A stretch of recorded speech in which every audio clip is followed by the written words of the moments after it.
Welcome to Planetary Calendars, Astro Portraits. I'm Ralph D. Mitchell, one of the astrologers.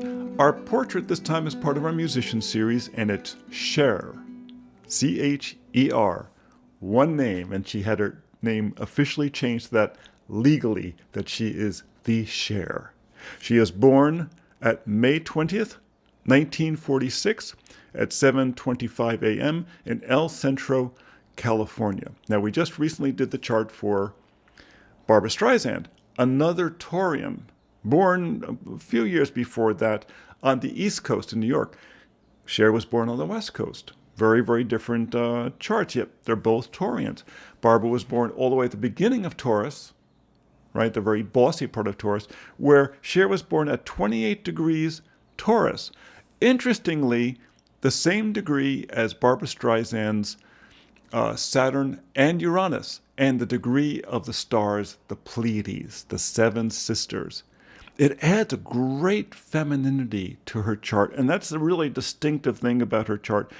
It's deeply feminine. Deeply feminine. Cher is a deeply feminine person, even though there's a lot of playfulness in there. She has, like I said, Taurus Sun, feminine, Cancer rising, the mother, the nurturer, at 8 degrees Cancer, with Saturn as the rising planet at 21 degrees Cancer. So, she comes across as serious, but loving, right? Very much like the grandmother almost, a very serious female. She has the moon in Capricorn, Saturn's sign, Saturn's feminine sign, right? As compared to Saturn's masculine sign, Aquarius. So she has this great emotional maturity.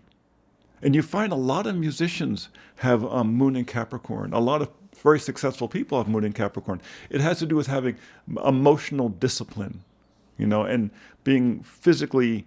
The moon also relates to how we move physically, and so it has a lot to do with a certain formality. Okay, she has Mars in Leo at 13 degrees Leo, and that's interesting because Barbra Streisand had her moon in Leo. There has to be something that says to you, especially because with Cher and Barbra Streisand, they're both singers. They're not writers. They're singers. They're performers. They're both, singers and actresses. They both have crossed over. They both have been very successful with very long careers. There has to be something that says, I want to be in front of people. I want to be seen. And for her, it's the Mars in Leo in the second house. The moon in Capricorn is in the seventh house. And that's interesting. The seventh house is the house of partnerships. And of course, when she first showed up on the scene, it was with Sonny and Cher, her husband, her partner, seventh house, moon in Capricorn. He came across as much more serious, an older husband. Even though he probably wasn't that much older, but he came across that way. She seemed like this very sweet young girl, and he with his mustache and his dark hair and came across as much more serious. That's that moon in Capricorn. Interestingly, she also had Pallas Athena in the seventh house, very close to the moon. So it has a lot to do with her having a high skill set for managing partnerships. Okay, so marriage was very important to her. That marriage be a pathway of success, a pathway of achievement, a pathway of stability. Remember, the Capricorn is about attaining the heights, but through a very patient process.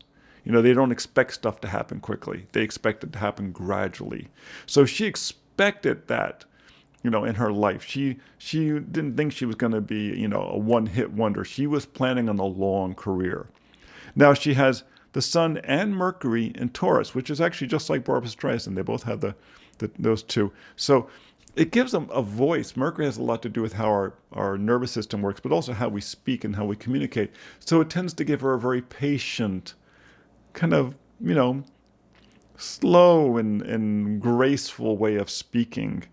The Cancer rising, of course, gives her a very nurturing kind of caring energy, especially because Saturn's there. Saturn in Cancer is called a detriment position, and it's really I really don't like the term. It's one of the old terms. I think it's kind of misogynistic. What it means is that the detriment ruler, and it's the feminine ruler. What it really means is detriment means personal. It's part of your personal life. Feminine means that it's responsive. The masculine is the dynamic energy. The feminine is responsive. So the Saturn in Capricorn is the personal responsive position for Saturn. Now Saturn's always responsible. It's always one to take responsibility. But the way she takes responsibility is she deals with you and then she responds to you on a personal level. So it means when she engages with you, she's always one to kind of take your stuff onto her and accept it, because it's Cancer. Cancer is always nurturing. Cancer rising people always say to you, "You hungry?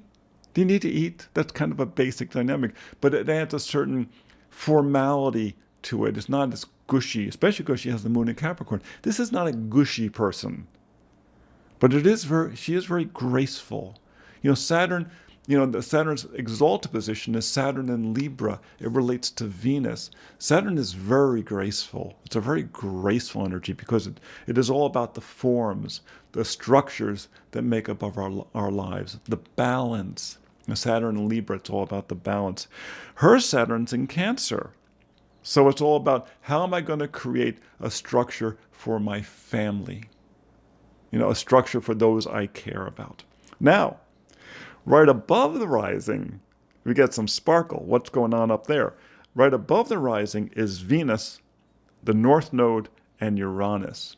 And typically with people become very famous, you will always have to look to say, where was Uranus in this? What was Uranus doing? Like in Barbra Streisand, it was Uranus conjunct Saturn. And I made a whole thing with her about how, she made her living initially and became famous on the boards. In other words, on the stage of Broadway. Well, that's Saturn on the stage, and Uranus was there, and that's where her real acclaim came, being able to climb up on that stage.